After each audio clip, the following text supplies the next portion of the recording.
Welcome to our art podcast. It's Matt Dean here. I'm the producer of the show. We've not done one for a while, but that's because we've been waiting for something good to talk about and someone good to talk to/with. So speaking of which, I'm not going to host today. So I'd like to introduce someone who has one name, like Prince or Madonna. I don't actually know his... just assume this is your full name, Deggy, right? It is, yeah. It's just Deggy, innit? That was it. Like, they thought, well, my parents thought, don't need another name, just one and done. Get it sent. That's the one. That's what it says on your collar. It does, you know. But, good to be here. Stoked to have some interesting conversations going forward. We've got a lot of interesting people to talk to, and I can't wait to get into it. Deggy, regular listeners to the show will know that Luca was heavily involved in the podcast, but Luca is no longer at 1853 Studios and Gallery. You've stepped into a new position. You're an artist, a musician, a Deggy. You now have responsibilities here as well at the 1853 that you're getting involved in, aren't you? You're doing your studio and gallery manager, is that right? Yeah, you can say that, but I just try and look at it as a doer of good. I just want cool things to happen for the community and just make some cool stuff happen in Oldham. First and foremost, I am an artist in my own right. I do large-scale murals, mainly portraits, with canvas work as well, but I'm also in a touring band. I've played in Gorilla Riot for 13 years. We're going on tour in a couple of weeks. It never stops. I juggle a million things, but somehow manage to make it work. So, yeah. And now, in your current, right now, capacity, you're going to be hosting this podcast. I am. So you know what I'm going to do? I'm going to hand over to you, and you can introduce our guest, and you can take it from here. I will do my best to do that. So thank you for that, Matt. Best of British. Nice one. So we are kicking off our art podcast. I'm your new host. And we're sat here with the wonderful Kim Hubball. Hello. Who is a long-time resident at 1853 Studios. When was it you moved in, Kim? So I moved in just after the place opened in 2019. So I've been here, it's getting on for 7 years now. Nice. So since the start then, really, innit? Absolutely, yeah. I remember you saying when you moved in, there was literally just a big open room with like 4 or 5 studios built at that point. That was it, yeah. And when I first visited the place, it was still just the bare bones. It was still all just being built. But as soon as I saw the place, I was like, right, I need to get in there. Yeah, cool. I need my space. I think as well with that, like with you being like one of the original residents in here, like because it has grown so much. Because I've been here for 3 years, but you're saying you've been in for 7. Like you've seen the growth like Absolutely. Since day one. And it's been quite mind blowing, to be honest. I never expected for it to get to this kind of scale where we've got like 2 beautiful gallery spaces, and is it 70 or 80, 90 studios now. It's just incredible. And we've got like a great programme of events and stuff going on. It's all just been really exciting to sort of see the growth and how it's all come to be and happen. Yeah, for sure. It's one of them, like I felt it too when I walked through the door the first time. I was just like instantly felt welcomed. And like I felt validated as an artist as well, like especially with Rachel, she got it. Like I don't know what it is, but straight away she was like, "Got it. You're a bit mad. I like you." I think Rachel spent time in studios that weren't quite run so well, where the places where the roof's falling in and isn't getting fixed and stuff. I'm sure she's told me stuff like that. So yeah, she really wanted to create a lovely environment for us artists here, and yeah, I'm proud to be part of the community here. Yeah, defo. And I think like it's one of them like. There's still plans to grow and do more. Like, 'cause I feel like you can never be content. Like, you've always got to be like going after the next thing. There's always got to be the next milestone and whatever. Yeah. And it's like last year, for example, like the gallery in Mill 2 opening. I think that was last year. I think so. Last year. And it's just like utilising that space to do cool things, and that like obviously ties into the exhibition we've just opened. Yes, which absolutely. is currently open now. It's open now, that's right. So Order Chaos Harmony is what it's called. Yes, that's right. I had to get a leaflet because knowing me, I'd get the name wrong. Okay. But no, I think the body of work that you've put in there is absolutely beautiful. Like how each piece speaks for itself on the wall. Just it's laid out great, and it's just. I don't know, like you just go in there and it's taken a lot of work, like a lot more than I kind of envisioned when I first sort of started on the project. Yeah. And it has been months in the making. Well, it's been years really when you think of the art practice that's gone into it, but certainly for the exhibition, it's been a few months of quite intense work, and just the planning and figuring out where things are going to go and how they'll tell a story together, the pieces. Yeah, it's definitely been a really good experience. I've learned a lot from it. So they say it's always a mad one in an exhibition because it always seems like, oh, it's a great idea, yeah, let's do that. But when you actually get into the nitty gritty of it, it's just like, why am I doing this? Like, what, like everything's going in there. But like, I noticed like with your work as well, like, I love how the way you make marks with your work and leave that. And when you go in there, the colour that you've used, it's all together. Like if you look in, like if you go in on the left-hand side, there's mainly red work, then blue work on the right, but it all just comes together as a whole full circle and ties in. So that kind of leads into your practice a little bit. So like, do you want to just explain a bit about your practice? And I don't know where to start on that one. It's really, there's a lot. So, I mean, there is quite a lot that I do. I mean, I started my career as a graphic designer, and I did a degree in graphic design and just worked doing, logos, branding for people, that kind of stuff. But I was always kind of sketching. I was always doodling. And eventually I started to put like some of my drawings out there on Flickr. I don't know if you remember Flickr. I remember Flickr, yeah, and you get this positive feedback, and I started to think, well, maybe I should push this, and I basically kind of these days I try to tie my graphics practice in with my art practice. So my art practice is very graphic, and like you just mentioned about the marks that I make, and I see them like fossils. It's like you create this mark and then it stays there forever, and it's like to preserve this kind of look.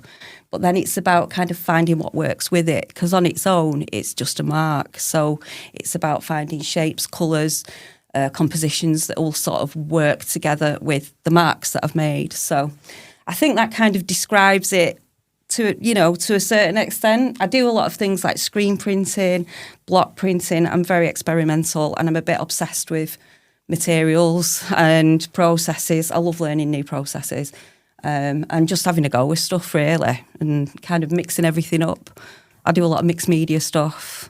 I just like to play. It's a very playful kind of practice that I have, I think. Yeah, it's the best thing to be, I think. Like, 'cause I remember, like, because I'm like, if you look at it, I'm not like too long into my career. Like, I've only been taking it seriously for 6 years. And I remember, like, say, like 5 or 6 years ago, I was like, yeah, I just work with spray paint. That's it. Yeah, like, that was it. But now, like, as you grow and stuff, you find yourself falling in to messing a lot with other things and stuff. Like, because I really want to learn how to screen print in the future and get them facilities and stuff. But it's just like using materials, collage and stuff into the work. It makes it so much more interesting. And like, I think we have a tendency to pigeonhole ourselves. We do that really easily. We like to have categories for things. So we'll say, like I'm a graphic designer or I'm a spray artist like you. But really, there's just even the practice like weaves into your life. It sort of takes over everything. And to pigeonhole yourself as an artist, I think, is probably the wrong way to go. Because I think as an artist, you should always just be open to trying new things, really. Absolutely. And, like, it's one of them, like, you just need to go with it and just be you. I think that's it. It's just like, if you pigeonhole yourself, it's very easy to do, right? And it's one of them, like, but you can kind of do what you want. Yeah, like, if you put your mind to it, you can put your mind to it. And it's one of them, like, do you remember, like, exactly at what point, like, 'cause I know you were saying your career started as a graphic designer and you start doing doodles and stuff, but, like, at what point did you realise it was like, do you know what, I might actually be able to do this? There was a very sort of specific point. Actually, it was after the birth of my second baby, so that was 2014, and it was after that I got an illustration job, and I'd not really done that kind of thing before, like proper sort of illustration of people and a scene. And I just loved the work, and that kind of pushed me forward. But a few months later, I submitted a design to Jealous Studios in London. That's in Shoreditch. And it got accepted straight away. And so my piece was a screen print, and it was in an exhibition at their gallery, but it also went to the Saatchi as well. So my piece was in a group exhibition at the Saatchi for a short while, and that was 2016.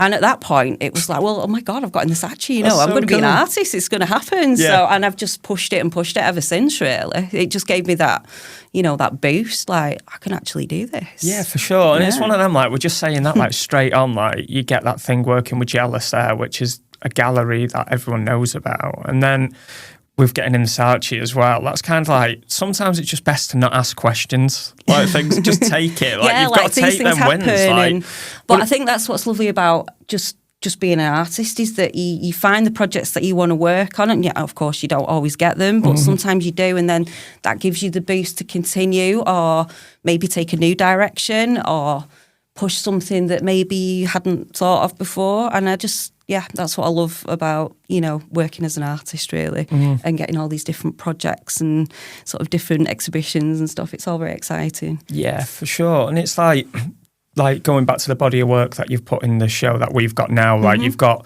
the wall hanging materials stuff as well, which is really interesting. That's Yeah, a total other side of your work as well. Yeah, I've been working with fabric for a little while, but it's the first time that I've ever really shown any of that sort of work.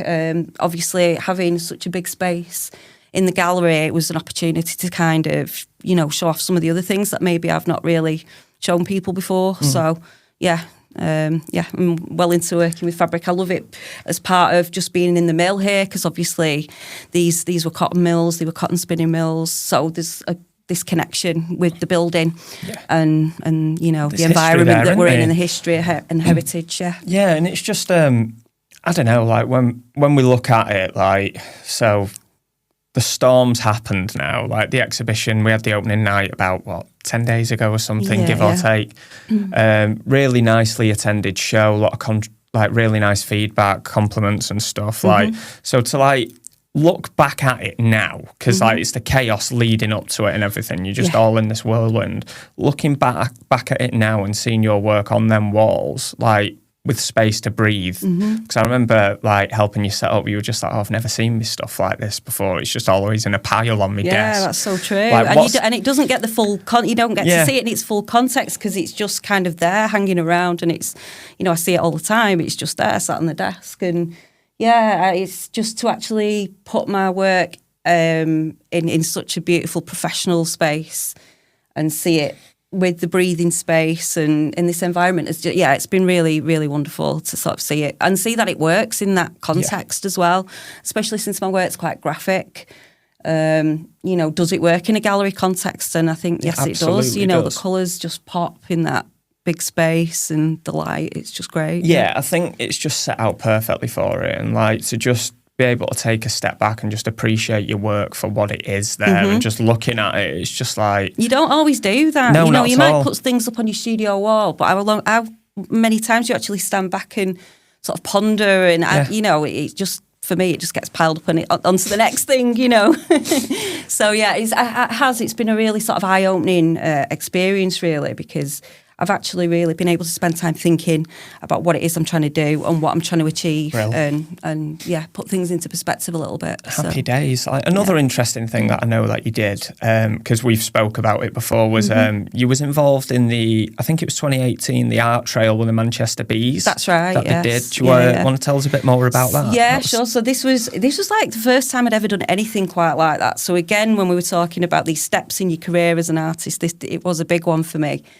In 2018 there were large scale bee sculptures that were put all around Manchester city centre, and I got the job of painting one of them. My design was very much based on like the Manchester music scene, hacienda. It had the black and yellow stripes, which tied with the bee, the hacienda. It all just kind of Made just sense. worked, Yeah. you know. And I made a beautiful, colourful bee sculpture, and it was out on the streets for about 10 weeks, I think, over summer. And yeah, there was like hundreds of people came to see these things, thousands, in fact. It was incredible. And at the end, it was a charitable trail. So at the end, they were all auctioned for the Lord Mayor of Manchester's charity, the We Love Manchester charity. Yeah.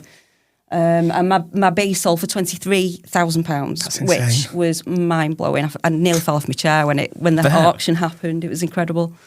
So yeah, I'm really, really, obviously very proud of being part of that. You should be, because it's one of them, like, the amount of money that raised, like, 'cause I think I read online, like, in total it raised about £1 million in total with everything. I think it was over $1 million altogether. It's insane, and it's just like, at the end of the day, you've been challenged with doing a really cool, out-of-the-box project. You absolutely knocked it out the park. Having never done anything like that before, check out Kim's Instagram and website to see this bit. It's absolutely killer.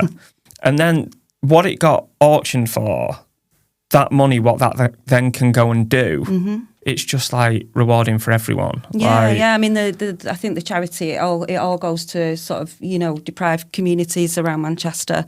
So yeah, it was lovely to actually be able to give something back through my artwork as well. Yeah, for sure. And it's like now, because like we're in March 2026 now. Like, it's like, I know you've just had the show and stuff. Is there any? I know it's like quite a. I don't know how to sum this question up. It's kind of like a bit vague, but like, are any plans formulating to what could potentially be next for you? Is what you're working on, or? I'm always working on design stuff. So I've got a couple of big projects, like Arts Council funded design projects that I'm working on at the minute. In terms of arts practice, I think I'm going to be taking a few weeks out, like maybe. Fair enough. I will see, but we'll see what comes next. But I'm glad I've had the experience of doing a big exhibition, and yeah, I'd certainly like to do more like that. For sure. Like, I definitely think you should. Like, the body of work that's in there is, as I said earlier, it is absolutely fantastic. Maybe it's something like, because it's already created there, maybe it's look at another venue to do that, because you've already got the work. Yes, yeah. So I don't know, maybe it's worth just putting some feelers out for that, because I think people will snap it up. I think it's great. Yeah, I'll be interested. We'll see. But it's like one of those things, you can end up just going off on tangents. All of a sudden some project might come up and it's like, that might be for me, and you end up going off and doing other different things. So yeah, it's really difficult to say where it might lead in the future, but I'm certainly not giving up. It's everything to me to have an arts practice and be able to express, my creativity and stuff. So. Yeah, and then like just like a couple of other things like before we wrap up. So like, you are born and bred in Oldham yourself. Yes, I am. Yeah. And being able to work and do your practice in Oldham, that's I take it that's quite a good thing, because I'm not from the area. I have to travel in and stuff. I mean, when I discovered that this place, 1853 Studios was sort of happening and growing in Oldham, it was just like I had to be part of it, because to have something on my doorstep, this special, it was. Yeah, it's great, and it's great that we've got a lot of new creative things happening in the town. Yeah, because they've put millions into the town centre, and they're making a good impact with like redeveloping it, and the gallery in Oldham as well. I had a show there last year, and that was really cool. I don't know, like, I just think Oldham is on the up, like big time. There's definitely good things happening. The more creative, positive things that can go on and people getting involved to make things happen is only going to do wonders for the area. Definitely. And people just need to realise it's only like 25 minutes away from Manchester or something. It's literally on its doorstep. So maybe get the tram up and have a big day out in Oldham. A creative day out here. I think so, yeah. And it's just like the studios as well, like there's ambition to grow what we've got here. Like, I don't know exactly where we're going to go with things, but it ties into the things with Oldham, making cool things happen, get some other interesting things on in the gallery that might necessarily not be an art exhibition, but it is a multi-event space. So it is. I mean, we've had some theatre in there last year, didn't we? And yeah, there's been some really interesting things happen.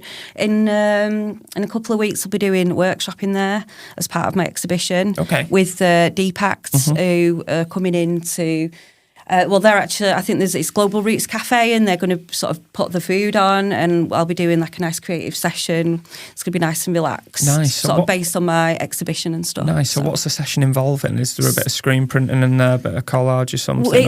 So we're going to do some art making and collage. Nice. So it's going to be really mindful, just nice and relaxed, and just a chance to explore materials and get creative together and make connections with new people and stuff. Sounds lovely. yeah, That sounds great. Yeah. Can I ask a question? Of course you can. Absolutely. Thank you. When you were talking about, because when you're talking about Oldham, my favourite subject, Yeah. and I'm with you guys. I think 1853 is fantastic. But I wanted to ask you about what life as an artist was like in Oldham before 2019, before 1853, and like what did you do then? Did you do stuff at home, and how different was it, and what? Okay, you know so what I mean? yeah, absolutely. So I actually learned how to screen print on my very small kitchen table. So on one side pots, food, things going on, other side screen printing. It was quite lonely, really, I guess. Before this place, existed, I felt quite isolated, and I was just, like I say, on my own in my kitchen, sometimes till 2-3 in the morning, screen printing away, figuring out how to, make things that I wanted to make with it. And that's kind of was the situation. Working from home on the computer, screen printing in my kitchen. It was just I completely jumped on it when I got the chance to have some space here. And does it?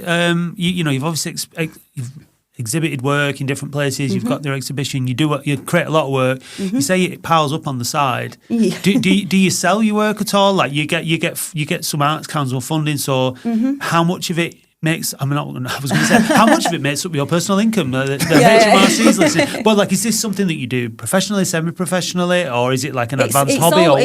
It's all professional, and I think of my practice, even though I kind of do separate things, it's all encompassing, really. Yeah. So I do sell my work, and I have sold my work. My work's in homes, probably all hundreds of homes all around the world. I sell prints. I sort of license my work. You have to have fingers in different pies with an arts career, and so it's difficult to break it up. But so but you are a professional artist. I'm a professional artist, fantastic. and I do sell my work. I don't do as many markets and things like that as I used to, but I have sold a lot of my work, and I hope to continue to do so as well in the future. You will do so. It's one of them, like, going back to it, like being a professional artist, there's not just one income stream there. You've got to have quite a few. Because I remember when I made the jump to quit full-time work in a stable job to do this, I think I identified about 7 different paths where it's like, right, if I can pull these together. And I remember I sat down with myself and I was just pondering my thoughts. And I was like,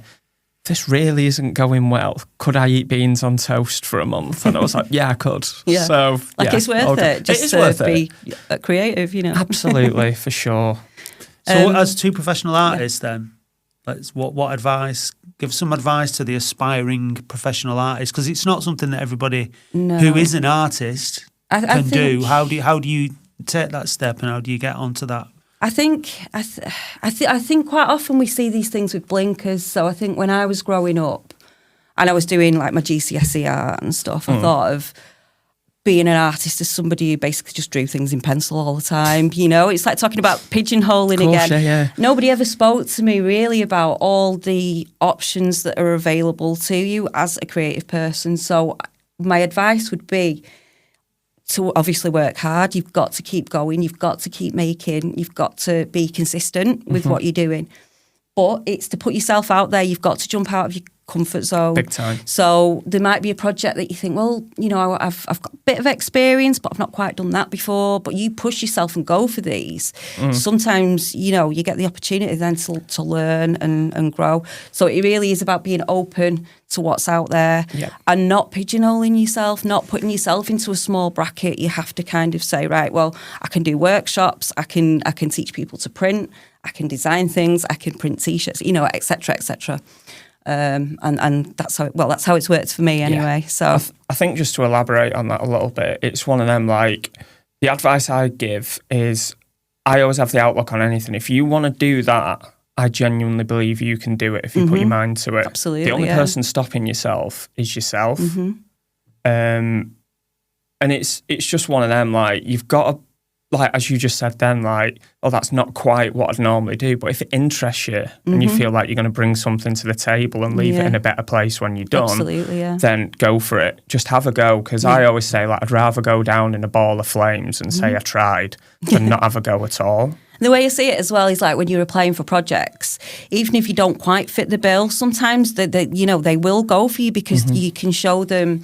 They might just be inspired by your style of work or whatever it happens to be, and you get that opportunity. And you've just got to keep trying. And you are going to get rejections. It happens all the time.